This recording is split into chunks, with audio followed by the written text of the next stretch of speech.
All right, I don't know what my dog is chewing on. He's eating something. But this, I don't know if you see anything different.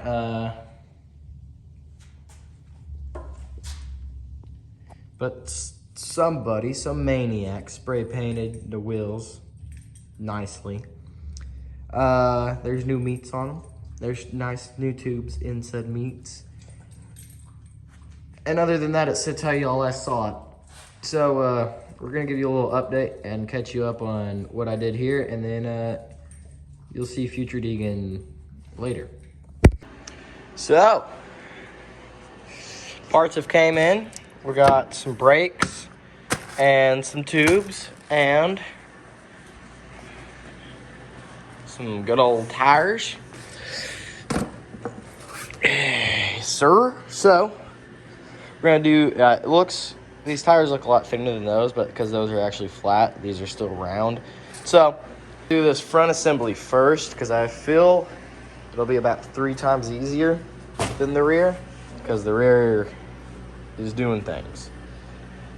Yeah, but the front will work.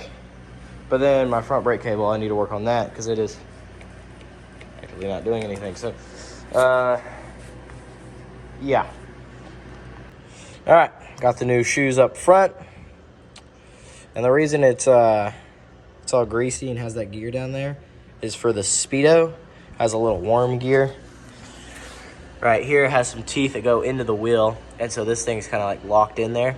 And so this guy spins this guy, which comes out of here, which is connected to this guy, which runs the Speedo. Yeah, now you know. So, I kind of worked with the front brake cable. The front brake cable was a little iffy and kind of weird and would stick. And yeah, I'm probably just going to buy a new one at some point. But for the moment, I think I got it working enough. The new brake shoes, they are so touchy because, I mean, I think they're a little bigger than what they should be, but I think she'll buff. So at the moment, I'm taking the wheel apart because I feel like that'll be the easiest way to get this tire off. I'm just gonna pull this side, this lip, this whole thing just goes, because it's a 3-piece wheel. So you got the center, and then you can see the crease where these two are bolted together. So I'm hoping it'll just go, and then I'll be like, and then I'll put the new tube and tire and it'll go. And that's why I wasn't even worried about spending $10 on 2 tubes, because I won't even have to put any pressure on them, because I won't have to like clunk, you know? So I think they'll be good. So last night, you know, working on the rear. The rear is just not gonna do what I want it to do. Or the front, I mean. So I'm working on the rear, and I've got this side, got all the bolts out, and this, kaboom. Look at all that dirt and crap down in there. I mean, the rim's definitely seen better days, but I think she'll buff. Yes, sir. So, very, very thankful, wow, that this one came off relatively easy. Jesus Christ. Oh, yeah. I mean, look, the wires are coming out of the tire. I mean, that's where it's separated. But still, pretty awful. Came apart.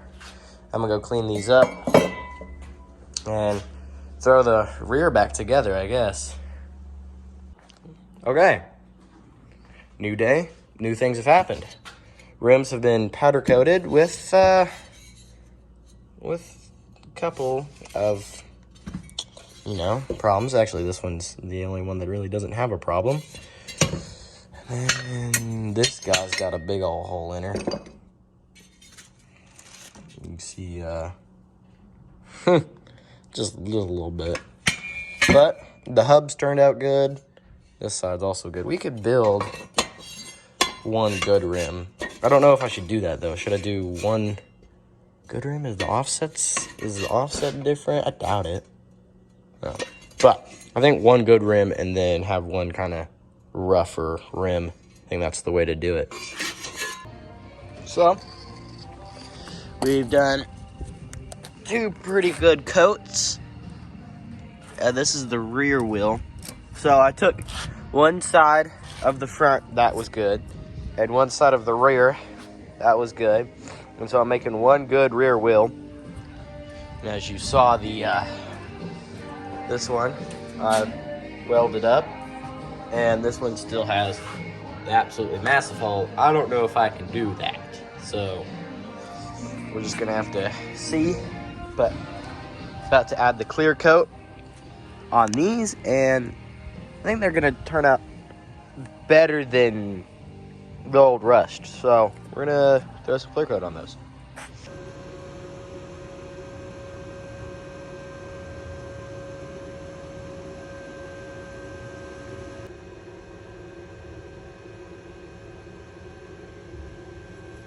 All right, it's the next day.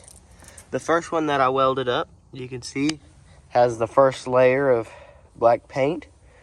The rear hub just got its first layer. Very, very light coat of white just on the top. I need to do down here in this little secondary area, but it's getting painted. Bathroom is actively being worked on. You see that. Over here, we're gonna have to paint, that's the front, here's the rear. You have to paint this guy white, and probably I'm gonna paint this guy. We're gonna do purple, white, and black. So I may do this guy purple, it'll probably just be black. I need to paint all of the hardware white, because I want the white, because you know, the black lip, and then the white hub, and then you'll see all the white dots. Purple would be really, really cool. But I'd have to buy some purple paint, and then I'd have to make sure all my purples are consistent. So, I don't know, I'll probably do purple. I want to do purple, so that may be another day when I go to the store and get purple. But I feel like everything's coming together. This is the front hub. You can see these guys. Very, very good looking. Very happy with how these came out. They're still a little wet. It hasn't been a solid 24 hours, so that's why I haven't put them together also, because top's over there. So, yeah, that's how it's going. There it is. Look at that. Now, mind you, not absolutely perfect. It is still a spray paint. But if the spray paint starts to chip, which obviously it probably will, we'll take it back apart and powder coat it. Probably exactly this theme and kind of color. So I think it'll turn out really good. I think it just looks awesome. As y'all saw, I got the rear all up and mounted. I need to do something. I mean, look at that spider web in the passenger peg, Jesus. I need to, or actually I don't need, I need to tighten it up. It's loose. But other than that, and tighten that up, and then I'm gonna throw the front on. It's really easy. You just hook up the brake and the speedo and then bolt it on. I think there's a spacer. Yeah, there's one spacer. Then let's go ride it. I did an oopsie, and I've taken the fork off because I'll roast. So I'm gonna clean her up. It was loose, and I was like, oh, I'm gonna tighten that. And then I got to tighten it, and I was like, nah, let's just take it off. So then I'll take that other one off in a minute, but I'm gonna see if I can do something to clean this up. This is kind of where the fork usually travels. There's not much fork travel. And so I'm gonna kind of play it safe, give it this little extra buffer, and clean from here up. All right. Well, that's not gonna close with this. So, definitely a big improvement. I mean, can't get rid of all the pitting. That's what all those black marks are. Those are actual pits in the metal from the rust. But other than that, it looks better than it did. I mean, it doesn't look as good as this one just already off the bat, but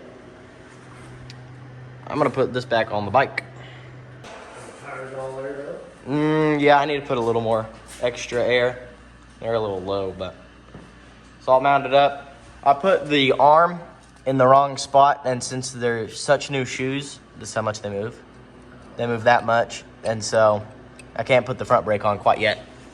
But other than that, let's go ride it.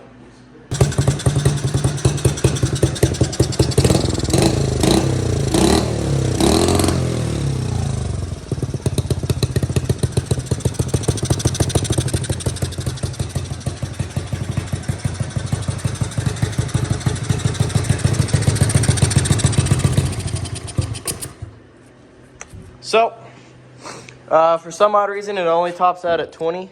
I was grabbing my little light and shining it on 20.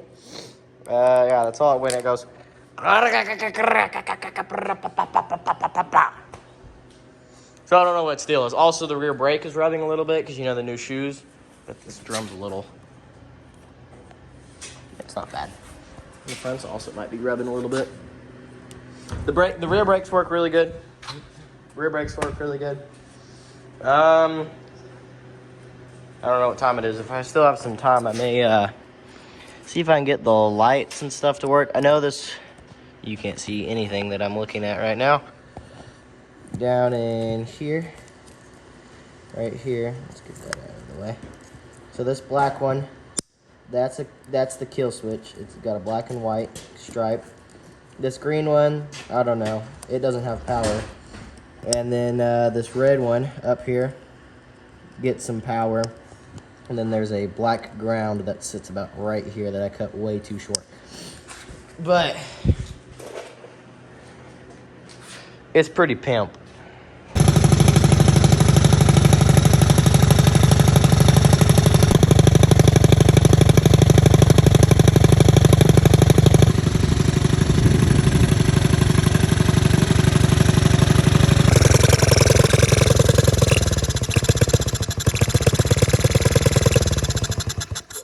So put it like halfway on.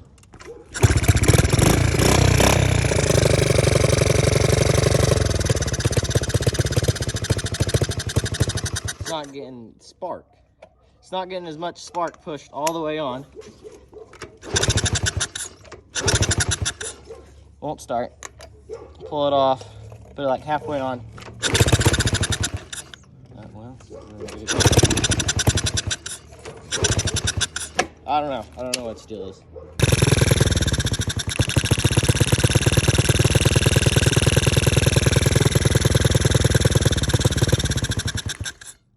I don't know. I've cleaned that out. I've taken this off and cleaned all through here. I checked it wasn't grounding out on anything through here. I don't know what its deal is. When you take it off the bike, it makes good spark. Like take the spark plug out and set it on something. I don't know.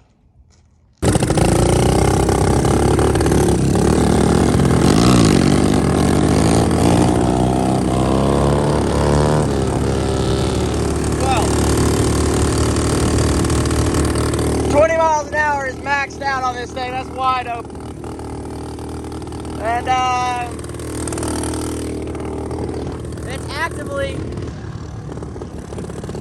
it's actively not running right. Because, I don't know, something with the spark. I'll play the clip. So this is the original rev limiter. And then this is the one it's having right now. This is wide open, this is rev limiter. So something's not right with the spark. I need to look at the magneto. I'll probably get a new plug wire, new little starter dilly-dally, and probably a new spark plug. And then maybe I might be able to go over 20 miles an hour. So, some things have happened. For one, obviously, back home.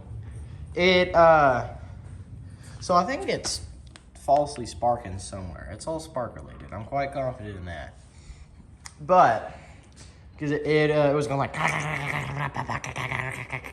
right, the whole time.